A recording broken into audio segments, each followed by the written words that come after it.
할렐루야. 반갑게 또 이렇게 만나게 돼서 반갑고요.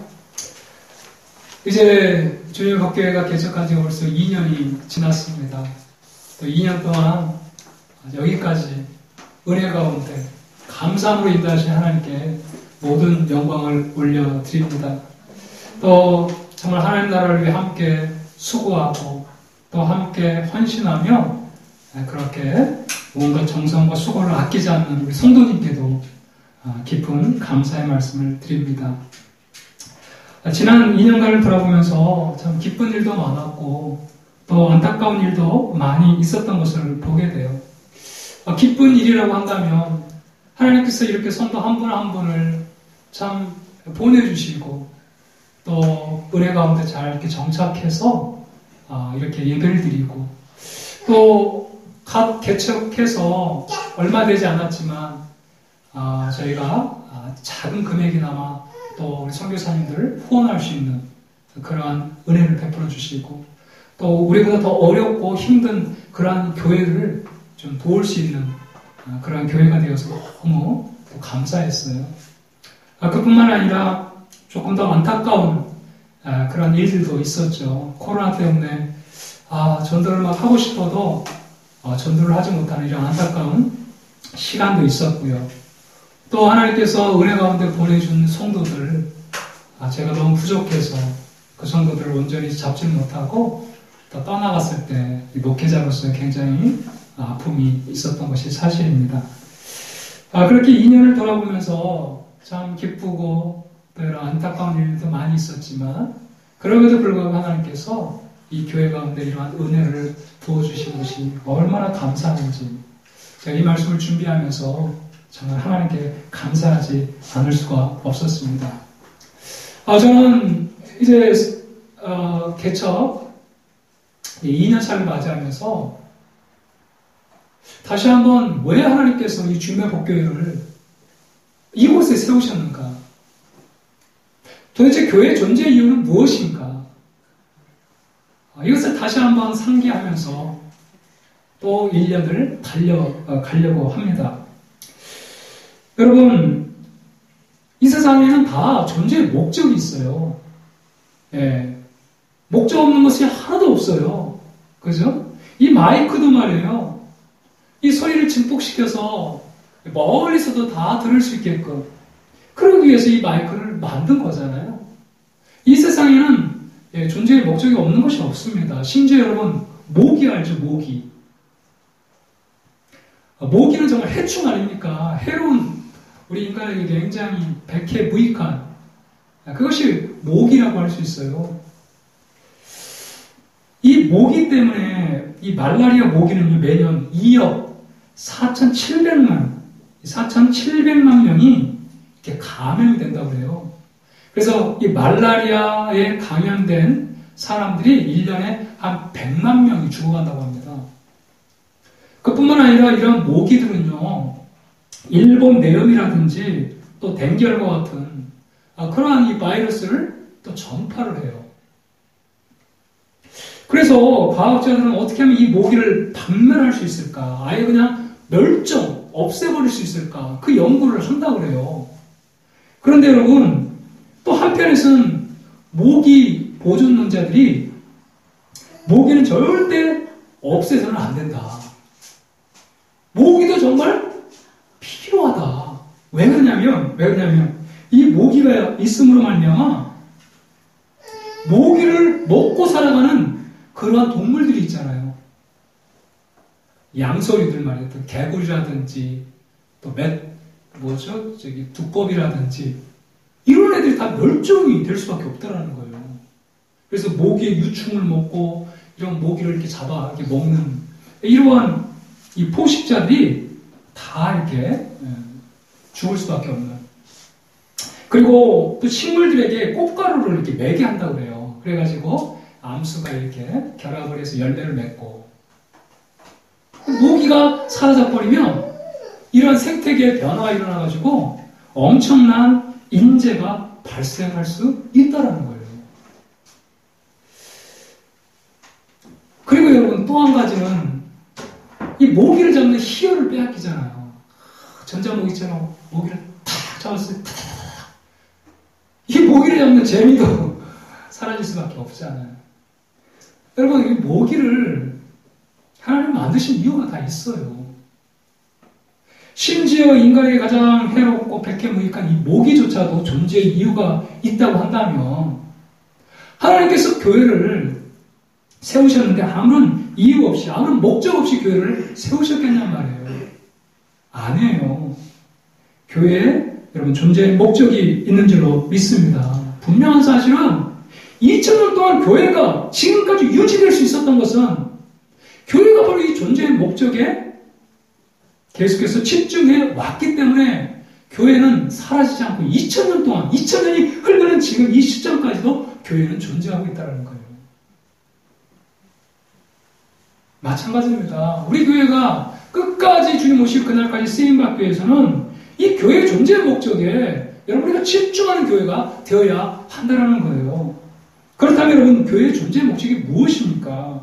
바로 오늘 본문이 우리에게 교회의 존재 목적을 이야기해 주고 있어요. 오늘 말씀에서 예수님께서 이제 우리 죄를 위해 십자가에 못 박혀 죽고 죽은 지 3일 만에 부활하셔서 다시 하늘 보좌에 승천하시기 바로 직전에 마지막 유언으로 주신 말씀이 바로 오늘 우리가 읽은 이 본문의 말씀이에요.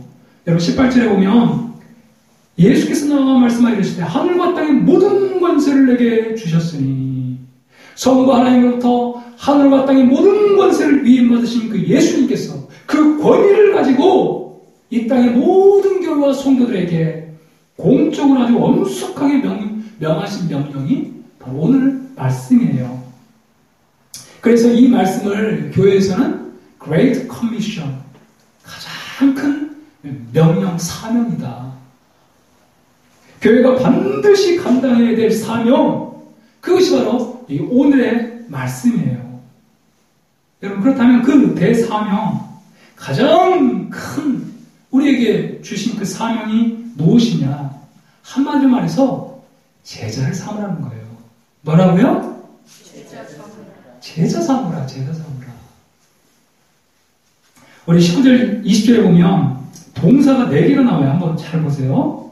그러므로 너희는 가서, 하나가 나오죠. 가서 모든 민족을 제자로 삼아. 두 번째 동사가 나오죠. 아버지와 아들과 성령 이름으로 세례를 베풀고 세 번째 동사가 나오고 내가 너에게 분반 모든 것을 가르쳐 지키게 하라. 가르치라, 지키게 하라. 이렇게 4개의 동사, 우리 성경에는 동사가 4개가 나오는 것 같잖아요. 그런데 여기서 본동사는 딱 하나예요. 나머지는 그 동사를 다 헬라어로 보면 꾸며주고 있어요. 주동사가 뭐냐면 바로 제자를 삼아, 제자를 삼다라는 말이에요. 삼아. 제자를 삼기 위해서 너희는 가고, 제자를 삼기 위해서 세례를 베풀고, 제자를 삼기 위해서 가르쳐 지키게 하라는 거예요. 그래서 지금 예수님께서 강조하고자 하는 말씀이 뭐냐면 너희는 제자 삼으라 이렇게 지금 말씀하고 있는 거예요. 제자 삼기 위해서 너희는 가라. 제자 삼기 위해서 세례를 베풀라. 제자 삼기 위해서 가르쳐라. 부지런히 가르치고 지킬 때까지 가르쳐라. 이렇게 지금 예수님께서 이야기를 하고 있다는 거예요. 일반적으로 우리 목사들이 모이면 가장 먼저 물어보는 게 성도는 몇 명이 모입니까? 이런 이야기예요. 그뿐 아니라 교회 헌금은 얼마나 나옵니까? 교인의 숫자와 또 이런 헌금으로 목회의 성공과 실패를 그렇게 이야기를 하는 경우가 많다는 거예요. 그런데 여러분, 만약 예수님께서 우리와 대화한다면 어떻게 이야기하실까요? 예수님이 오셔가지고 야, 성도 몇 명 모이니? 교인 수가 몇 명이야? 이렇게 이야기할까요? 아니에요. 예수님이 만약에 우리와 대화한다면 정말로 나를 따르는 제자가 몇 명이냐? 네 교회는 나를 따르는 제자가 과연 몇 명이나 될까? 예수님의 관심은 오직 하나였어요. 바로 제자 삼는 것이었어요. 그래서 여러분, 예수님께서 가장 이 공생애를 시작하면서 가장 먼저 했던 일이 어떤 일이죠? 제자를 부르셨잖아요. 예, 제자를 부르시는 이 사역. 그래서 베드로를 부르시고 안드레를 부르시고 빌립을 부르시고 12명의 제자를 이렇게 부르셨던 거죠. 제자를 불러서 그들과 함께 하시면서 간 곳곳마다 하나님 나라에 대해서 가르치시고 그들에게 이 삶을 통해 실제로 보여주신 거예요. 예수님은 항상 제자 삼는 일에 집중하셨어요. 물론 예수님도 이 대중과 또 군중, 이 무리들을 가르치지 않는 것이 아니었어요. 그들에게 하나님 나라에 대해서 계속해서 말씀을 선포하셨죠. 그런데 제자들에게는 따로 불러가지고 그 하나님 나라에 대해서 이 선포한 그 말씀을 재해석을 해 주셨습니다. 이렇게 항상 예수님의 관심은 제자들이었고 이 제자들을 제자 삼는 이 사명에 예수님은 목숨을 걸으셨던 거예요. 이렇게 예수님을 통해 3년 동안 훈련받은 제자들을 통해 마침내 로마가 복음으로 정복이 되고요. 전 세계까지 복음이 전파되어서 수많은 영혼들이 죽게 돌아오는 역사가 일어나게 됐다는 거예요. 그런데 여러분 제자를 삼으라는 이 명령은요. 어떤 선택이 아니고 반드시 교회가 해야 될 일이에요. 핵심 중에 핵심 그것이 무엇이냐? 결국은 제자를 삼는 거예요. 제자가 된 사람이 예배하고 제자가 된 사람이 전도하고 제자가 될 때에 사역하고 제자가 될 때에 여러분 세상에서 빛과 소금의 역할을 감당하게 되는 줄로 믿습니다. 그래서 교회의 모든 핵심 중에 핵심은 바로 이 제자를 삼는 일이에요. 모든 역량을 여기에 다 포커스를 맞춰서 교회는 제자 삼는 일에 목숨을 걸어야 한다는 것입니다. 그렇다면 여러분 제자는 누구예요? 제자는 여러분 예수님을 주인을 모시고 주님께서 원하시는 자리까지 나아가는 바로 그 사람이 주님의 제자인 줄로 믿습니다. 오순절 이후 이 제자들은요 자기 중심의 삶에서 주님 중심의 삶으로 완전히 중심축이 바뀌었습니다. 지금까지는 내 인생이 그죠? 세상의 중심인 줄 알았어요. 그런데 예수님을 만나고 보니까 이 하나님을 만나고 보니까 내 인생을 참으로 만드시고 오늘도 나를 살게 하시는 바로 그분이 예수 그리스도임을 알고 이 사고의 놀라운 전환이 일어나기 시작하는 것입니다. 심지어 내가 가지고 있는 시간, 내가 가지고 있는 모든 소유, 나의 생명까지도 우리 주님의 것이라는 것을 깨닫고 기꺼이 주님 앞에 그 모든 시간과 소유와 생명까지도 내어드리면서 그는 주님을 위해서 나아가는 모습을 우리가 볼 수 있다는 거예요. 그러나 여러분 주님을 따르는 것 같은 이 무리, 이 군중은요 자기의 목적과 이익을 따라 예수님을 쫓습니다. 무슨 일을 해도 항상 자기 중심으로 주 중심에는 자기가 있어요. 자신의 목적과 자신의 유익을 위해서 예수님을 쫓는 사람으로 자신의 생각과 부합되지 않아요. 언제든지 예수를 떠날 수 있는 이 가능성을 가진 사람이 바로 군중이요, 무리, 또 대중이라는 거예요. 그러나 여러분 제자는 다른 것이죠. 자기를 부인하고 죽기까지 주님을 따르는 바로 그런 사람이 여러분 제자인 줄로 믿습니다. 정말 우리가 주님의 제자가 된다는 것은 너무 부담스러운 말씀 같아요. 사실 제 자체도 너무 주님을 따르는 제자라고 하기에는 너무 부족해요. 그런데 여러분 우리의 인생을 기꺼이 주님 앞에 드리는 것이 쉬운 방법이 있어요. 예수님이 어떤 분인가를 알면 우리의 인생을 기꺼이 주님 앞에 드리는 것이 여러분 전혀 아깝지 않습니다. 여러분 예수님이 어떤 분이세요? 여러분 예수님의 사랑을 한 번이라도 느껴보셨습니까? 나보다 나를 더 잘 알고 나의 체질을 알고 내가 얼마나 죄 가운데 연약한지 또 이 죄 때문에 하나님의 심판과 저주를 받아야 될 그런 존재라는 그 사실을 너무너무 우리 예수님은 잘 아세요. 그래서 친히 육신을 입고 이 땅에 오셔서 나의 죄를 위해 십자가에 자기의 생명을 내어주시는 분이 우리 예수님인 줄로 믿습니다. 나보다 나를 더 사랑하는 분이 우리 예수님이세요. 이것이 어떤 하나의 지식이 아니고 그 예수님의 사랑이 가슴으로 느껴질 때에 우리도 예수님을 사랑하고자 하는 그 마음이 우리의 마음 심령 가운데서 싹이 트는 것입니다. 비로소 부모의 사랑을 깨달을 때에 부모를 향한 그 경외와 존경심을 갖듯이 말해요. 예수 그리스도께서 나를 향한 그 사랑, 그 십자가에서 그 모욕과 그 핍박을 받으면서도 그 십자가를 내려올 수 없었던 것은 바로 그 예수님 나를 사랑하셨기 때문에 그래요. 그 하나님의 사랑이 나의 지식이 아니라 가슴으로 와닿는 바로 그 인생은 여러분 기꺼이 예수님을 위해서 우리의 시간과 물질과 우리의 생명조차도 여러분 주님 앞에 드릴 수 있는 줄로 믿습니다. 여러분 그뿐 아니에요. 우리 예수님은 주님 3일 만에 부활하셔서 하늘과 땅의 모든 권세를 여러분 소유하신 진정한 여러분 왕이신 줄로 믿습니다. 그 어느 누가 여러분 왕 앞에 나아갈 수 있겠어요?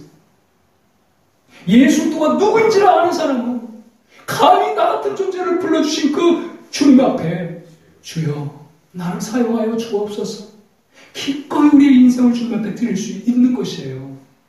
여러분 예수가 누구인지를 알아야지 우리 예수 앞에 우리의 인생을 드릴 수 있는 것 아니겠습니까? 그럼에도 불구하고 제자가 되고 또 제자를 삼는 일은 참 어렵고 힘든 일이죠. 그럼에도 불구하고 여러분 그러나 우리가 이 목표를 결코 놓아서는 안 돼요.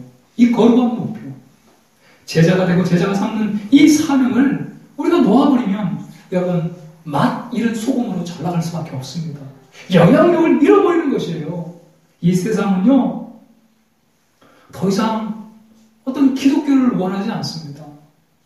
예수 믿는 정말 예수를 닮은 예수를 쫓는 그 사람들의 삶 그것을 보기를 원해요.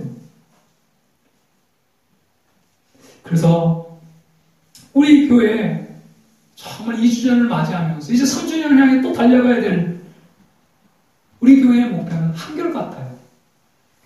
바로 성령의 능력으로 영원하여 제자 삼는 이 귀한 사명을 감당할 때 우리 교회는 하나님 앞에 계속해서 쓰임받게 되는 줄로 믿습니다. 여러분 이 제자를 삼기 위해서 본문에서 세 가지를 감당해야 된다 이렇게 말씀하고 있어요. 첫 번째 뭐죠? 가라 이렇게 말씀하고 있어요. 그러므로 너희는 가서 가라 이렇게 말씀하고 있습니다. 정말 예수님을 만난 사람은 여러분 우리 주위에 있는 사람들에게 가지 않을 수 없어요. 내 형제자매에게 이 복음을 전하지 않을 수 없어요. 정말 반드시 예수 그리스도 안에서 죄의 용서를 받지 못하면 하나님의 심판과 저주가 그 위에 그 인생 위에 부어지게 될 터인데 영원한 지옥 심판이 예수를 알지 못한 사람에게 기다리고 있을 텐데 여러분 어떻게 예수님을 전하지 않을 수 있겠냐는 말이에요. 이 놀라운 복음을 경험한 사람들은 여러분 가지 않을 수가 없어요. 그래서 교회는 증인 공동체이고 여러분 선교적 공동체인 줄로 믿습니다. 복음은 나 혼자만 이렇게 간수할 수 있는 게 아니에요. 이 좋은 소식은 여러분 전하지 않을 수가 없는 것입니다. 그래서 여러분 우리는 가야 하는 거죠. 가는 교회가 되어야 돼요. 가서 복음을 전하는 교회가 되어야 하는 것입니다. 그래서 가라는 거예요. 가서 제자를 삼으라는 거예요. 우리가 가야 될 우리의 선교지는 어디일까요? 어떤 사람이면 그것이 가정이 될 수도 있고 어떤 사람에게는 직장이 될 수 있고 어떤 사람에게는 학교가 될 수도 있고 가장 가까운 사람이 될 수도 있다는 것입니다. 가는 것이에요. 흩어지는 교회, 모이기만 하는 교회가 아니라 흩어지는 교회, 그것이 바로 살아있는 교회인 줄로 믿습니다. 그래요. 주님은 먼저 가라고 말씀하시는 거예요. 그런데 가는 곳으로 끝나는 것이 아니라 두 번째 아버지와 아들과 성령의 이름으로 세례를 베풀라 이렇게 말씀합니다.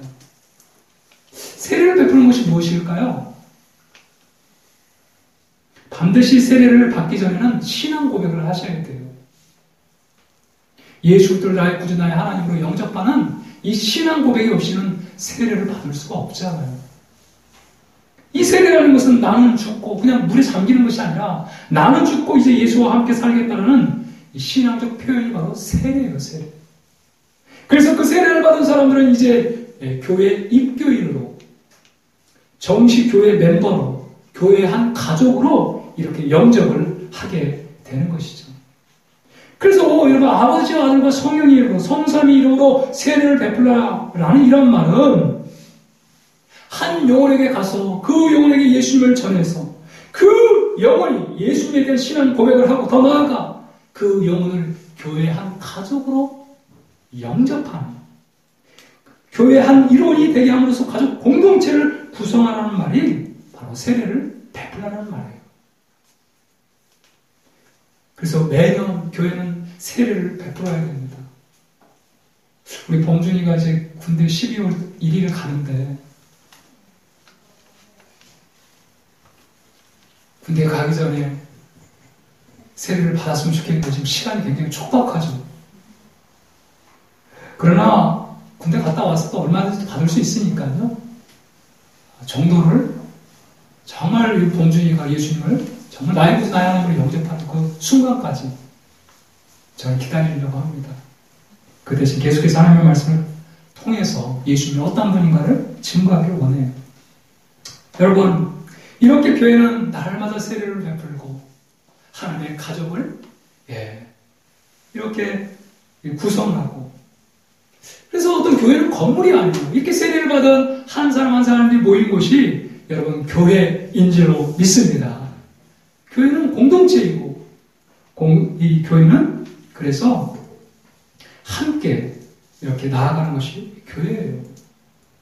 가서 세례를 베풀라 말씀합니다. 하나님의 가족을 그렇게 영접하라고 말씀을 하고 있는 거죠. 마지막으로 가르쳐 지키게 하라고 이렇게 말씀을 하고 있어요. 가르치되 지켜 순종할 수 있을 때까지 가르치라고 말씀하고 있는 것입니다. 여러분, 왜 이렇게 설교를 매주마다 설교를 합니까? 그리고 왜 성경 공부를 하고 왜 우리는 성경을 읽어야 합니까?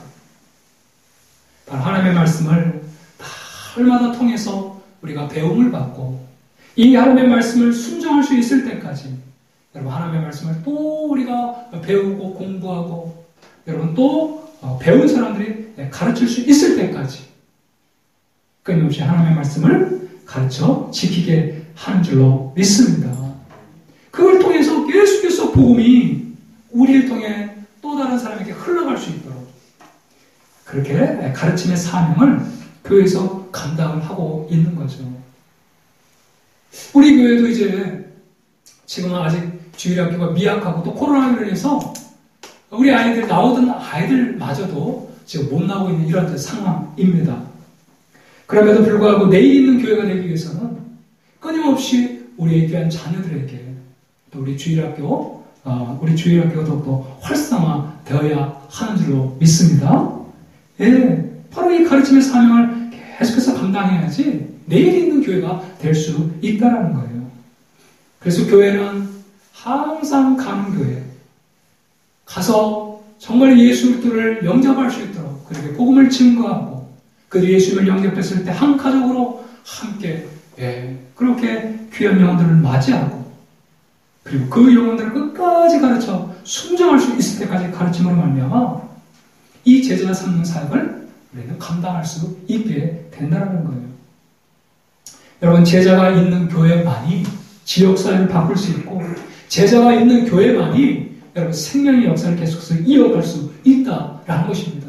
제자가 있는 교회만이 여러분 주님의 사명을 주님 오실 때까지 감당하며 나아갈 수가 있는 거예요. 사랑하는 여러분, 우리는 주님이 원하시는 제자가 되기에는 정말 턱없이 부족한 사람들이에요. 저나 여러분들이. 그러나 주님의 제자가 되고 또 주님의 제자를 만드는 그 꿈만은 우리가 포기해서는 안 되는 줄로 믿습니다. 나는 안 돼라고, 나는 제자가 되기에는 부족해. 그건 겸손일 수도 있을지 모르겠지만, 그러나 여러분, 분명히 주님은 말씀하고 있어요. 제자가 되고 제자를 삼으라. 그래서 거룩한 주님의 제자로 성장하기까지 우리는 배우는 과정을 멈춰서는 안 되는 것이에요. 이 사명을 감당하는 교회, 주님은 끝날까지 함께 하시겠다 말씀하고 있어요. 우리 20절 말씀을 한번 같이 읽어보도록 하겠습니다. 내가 너에게 공부한 모든 것을 가르쳐 지키지 않아 볼지어다 내가 세상 끝날까지 너희와 항상 함께 있으리라. 아멘. 비록 좁은 길, 어떻게 보면 제자 사역을 하면요 많은 성도가 떠나가요. 성도가 떠나갑니다. 왜요? 너무도 부담스럽기 때문에 그래요. 그러나 여러분, 성도가 떠나간다고 해서 제자 삼는 사역을 멈춰버린다면 결코 내일이 있는 교회가 될 수가 없어요.